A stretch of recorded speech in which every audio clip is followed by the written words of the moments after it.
and welcome back to the Wheel Order. I hope you're all doing fine. Today I have a delicious venison sausage and red currant stew to share with you all.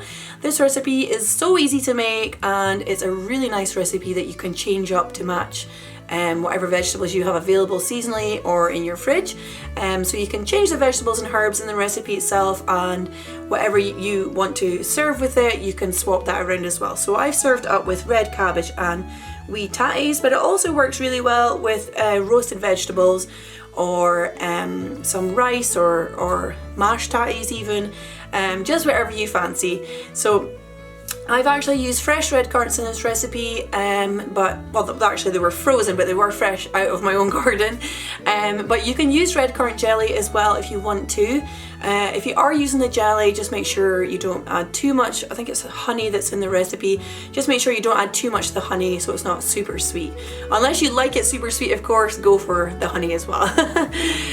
So I hope you enjoy this recipe. You can get a copy of it onto your phone from my Patreon membership, The Canny Crofter. I will talk about that a little bit more after the recipe, and I'll put the link down below as well. So let's get started on our delicious venison and red currant stew.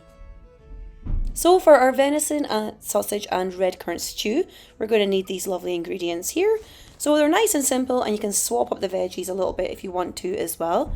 So we're going to add our butter into an oven-proof dish. So I'm using this one here.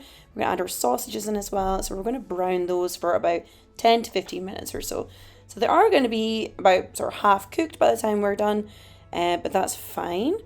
I'm just sort of cutting them apart here as well, so you can do that if yours are all joined up together. So we want them to be nice and brown before we pop them onto a plate. No pink bits left, please. So I just think the butter just sort of cooks them really nicely, gives them a nice flavour as well. But you can use another source of fat if you want to as well. I also like to cook with tallow, so that might work for you too. So we're going to add our vegetables in there, and we're going to give it a good dose of salt and pepper, and we're just going to stir that through. So we're going to add our squeeze of lemon in, and I'm using this instead of the Worcestershire sauce. I think I managed to pronounce that correctly. I didn't actually have any in the cupboard, and I brought this back from France, but you can use the Worcestershire sauce as per the ingredients. So we're going to add in our butter, or extra butter in there as well, and we're going to give that a good stir through. And our mustard powder, and just basically the rest of our ingredients one by one. And we're going to use our flour to make a sauce in a minute or so as well.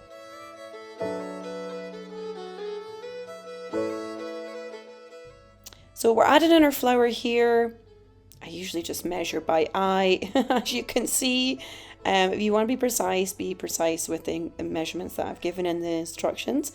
Once we've popped our flour in, we're just going to give it a good stir through, and then we're going to add in a little bit of our water at a time. So we're going to be making our kind of like a sort of sauce to go with our sausages.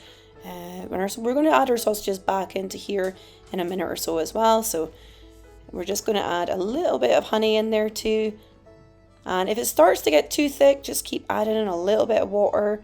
I think it was approximately 6 tablespoons or so I added, but really that was just approx. So just do it by eye just to get a nice sauce. So I'm adding in the red currants. As I said before, if you don't have red currants, you can use red currant jelly. Just don't add in the honey if you don't want it too sweet. But we like sweet in this house, so I would probably go for both. But these are red currants out of my garden. They can be quite tricky to get fresh, so you might want to look in your freezer section. So I've just added in another little bit of water there just to thin the sauce down a little bit, because it does thicken in the oven as well, so bear that in mind too. You don't want it too thick, and if it is getting a bit too thick, just add in a little bit more water.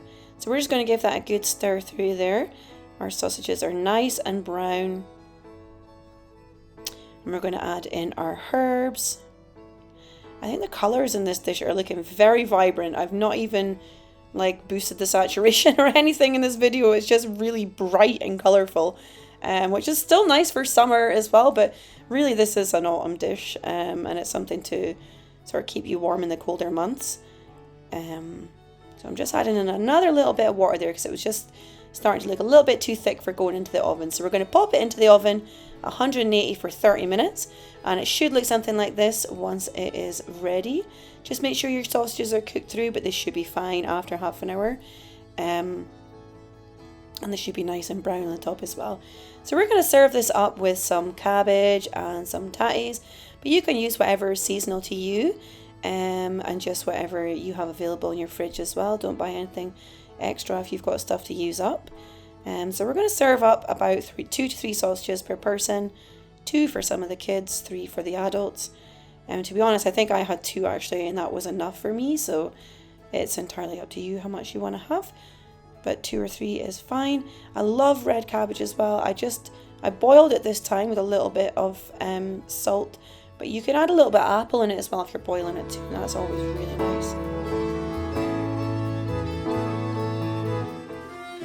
So thanks for watching. I hope you enjoyed making your stew and I hope it came out delicious. If you did add some variations in, or you took a picture on your own Instagram, please feel free to share, and I'll share it up on my stories for you. And if you have any questions, drop me a line in the comments below, or you can also message me over on Instagram. I'm actually on Instagram every day, so I do pick up those comments a little bit quicker than I do over on YouTube.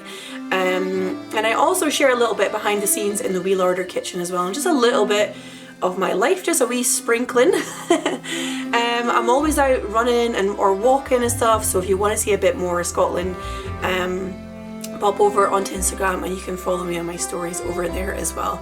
So I do have my new Patreon membership. I've talked about it a couple of times, I think. It's called the Canny Crofter, so if you want to support me, you can over on Patreon.